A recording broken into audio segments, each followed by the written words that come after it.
another interesting work is from a guy who is something in between. He's not really a transportation designer. He is a very conceptual thinking guy, and he looked at swarms, how a swarm is working, like birds, how birds are flying in swarms. And then he took this concept and brought it into the city, and how you can rush through a city like a swarm.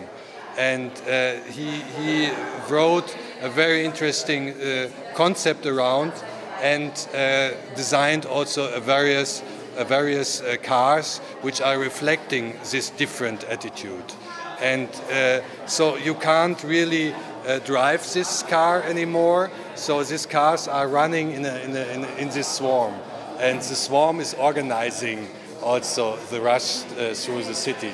Of course, you can decide in what kind of direction you go, but actually it's driven by computers, and it is a completely new approach to the traffic jam problem in the cities. Okay. Very futuristic approach, indeed. Yes, of I'm course. Impressed. No, but for us it's so important that the students, they learn how to create new strategies. So we have so many cars around, we have so many car concepts around, but here it's something new, what really opens the eyes a little bit. It's not the idea to implement this next week, no, it's to think about it, and from there on to start with a new concept. I think sometimes you have to go beyond the current concept, so that the car is driving on four wheels. So maybe there are other ideas, and this swarm approach sounds very interesting. And he used also several ideas of realization, and you have to use this 3D glasses. Yes. And so this is the most car-oriented version. So I do not like this so much. So the others are nicer because they show more this. Because when you are in a swarm, one is behind the other, or one is beside the other. So there is another task in processing the whole thing. And I think so. The swarm is kind of something which is self-organizing and putting some additional intelligence behind.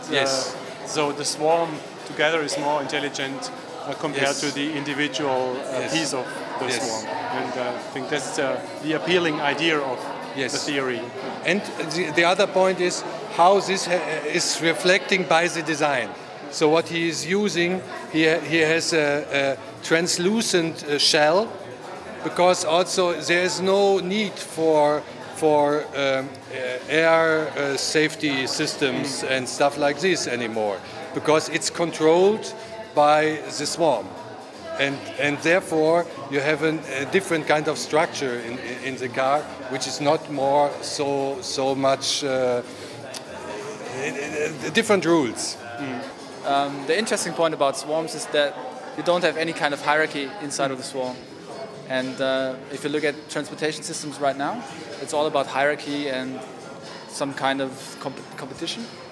So to combine that, it's pretty interesting to have a traffic system where every individual car is pretty much the same. So what inspired you to go in this direction, thinking about swarms and building this into kind of transportation approach?